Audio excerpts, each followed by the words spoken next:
সাম্প্রতিক সময়ে বাংলাদেশের রাজনীতিতে আবারও আলোচনার কেন্দ্রবিন্দুতে এসেছে একটি গুরুত্বপূর্ণ শব্দ, গণভোট। রাজনৈতিক সভা সমাবেশ থেকে শুরু করে টক শো, সামাজিক যোগাযোগ মাধ্যম সব জায়গাতেই এই একটি বিষয় ঘিরে চলছে আলোচনা ও বিতর্ক। এক পক্ষ বলছে দেশের বড় ও ঐতিহাসিক সিদ্ধান্তে জনগণের সরাসরি মতামত নেওয়াই প্রকৃত গণতন্ত্র।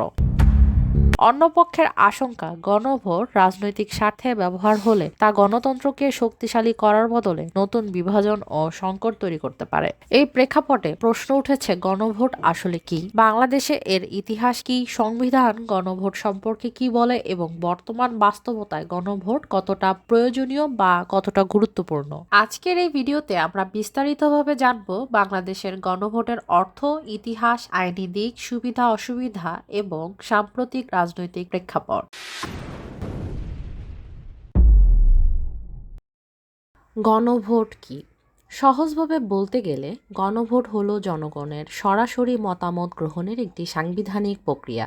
সাধারণ নির্বাচনের সঙ্গে গণভোটের একটি মৌলিক পার্থক্য রয়েছে। সাধারণ নির্বাচনে জনগণ ভোট দিয়ে প্রতিনিধি নির্বাচন করে, অর্থাৎ আমরা ঠিক করি কে সংসদে যাবে, কে সরকার গঠন করবে, কে রাষ্ট্র পরিচালনার দায়িত্ব নেবে। কিন্তু গণভোটে কোনো প্রতিনিধি নির্বাচন হয় না। এখানে জনগণ সরাসরি মত দেয় একটি নির্দিষ্ট প্রশ্নের উপর। উদাহরণ হিসেবে বলা যায়, সংবিধান পরিবর্তন করা হবে কিনা, রাষ্ট্র কাঠামোয় বড় কোনো পরিবর্তন আসবে কিনা, অথবা কোনো গুরুত্বপূর্ণ জাতীয় নীতিগত সিদ্ধান্ত গ্রহণ করা হবে কিনা। এই কারণেই গণভোটকে বলা হয় ডিরেক্ট ডেমোক্রেসি বা প্রত্যক্ষ গণতন্ত্রের একটি গুরুত্বপূর্ণ মাধ্যম।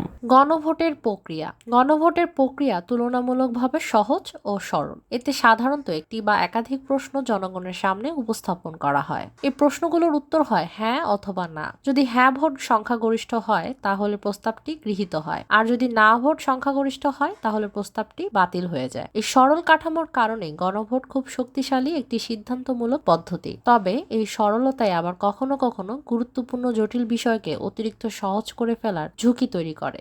কখন গণভোট প্রয়োজন হয়? সব বিষয়ে গণভোট আয়োজন করা হয় না, কারণ গণভোট ব্যয়বহুল, সময় সাপেক্ষ এবং রাজনৈতিকভাবে সংবেদনশীল একটি প্রক্রিয়া।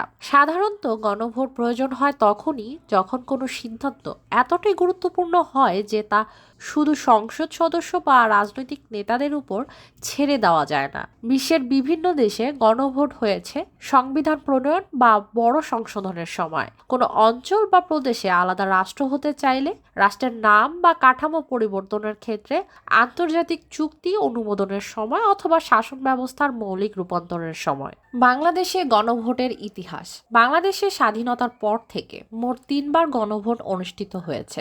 বাংলাদেশের সংবিধানের 142 অনুচ্ছেদে গণভোটের বিধান অন্তর্ভুক্ত ছিল। এই ধারার মাধ্যমে সংবিধানের কিছু গুরুত্বপূর্ণ অংশ পরিবর্তনের ক্ষেত্রে জনগণের মতামত নেওয়ার সুযোগ রাখা হয়েছিল। তবে সময়ের সঙ্গে সঙ্গে রাজনৈতিক বাস্তবতায় পরিবর্তন আসে। 1991 সালে পঞ্চদশ সংশোধনীর মাধ্যমে সংবিধান থেকে গণভোটের এই বিধান বাতিল করা হয়। এর ফলে দীর্ঘ সময় বাংলাদেশে গণভোটের কোনো সাংবিধানিক পথ ছিল না। হাইকোর্টের রায় ও আইনি পুনর্বহাল। 2025 সালের জুলাই মাসে বাংলাদেশের হাইকোর্ট একটি গুরুত্বপূর্ণ রায় প্রদান করেন।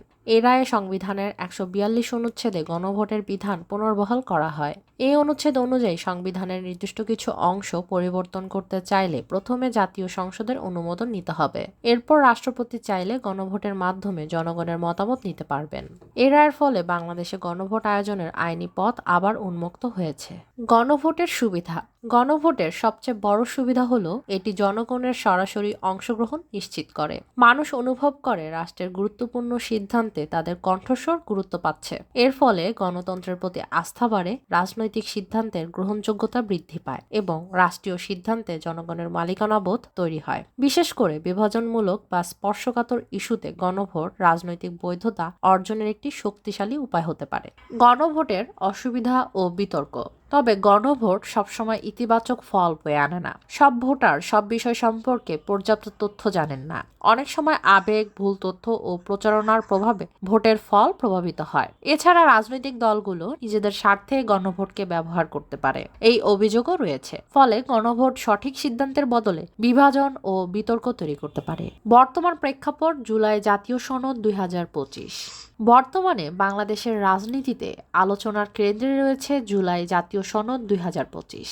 অন্তর্বর্তী সরকারের গঠিত জাতীয় ঐক্যমত্য কমিশন প্রস্তাব দিয়েছে এই সনদ বাস্তবায়নে গণভোট আয়োজন করা হোক। এর মাধ্যমে সংবিধান সংস্কার বাস্তবায়ন আদেশ 2025 এবং সংশ্লিষ্ট প্রস্তাবগুলোর উপর জনগণের সম্মতি যাচাই করা হবে। গণভোট হতে পারে গণতন্ত্রের শক্তিশালী হাতিয়ার, আবার এটি ভুল সিদ্ধান্ত ও রাজনৈতিক বিতর্কেরও কারণ হতে পারে। সবকিছু নির্ভর করে স্বচ্ছতা, নিরপেক্ষ তথ্য এবং জনগণের সচেতন অংশগ্রহণের উপর। বাংলাদেশের বর্তমান বাস্তবতায় গণভোট কিভাবে ব্যবহৃত হবে সেটি এখন দেখার বিষয়। বাংলা বাইটস চ্যানেলের ভিডিও যদি ভালো লেগে থাকে তবে বেশি বেশি শেয়ার করে অন্যদেরও দেখার সুযোগ করে দিন। পরবর্তী ভিডিও আপলোড হওয়ার সাথে সাথে দেখতে চাইলে বাংলা বাইটস সাবস্ক্রাইব করে বেল আইকনটি ক্লিক করুন।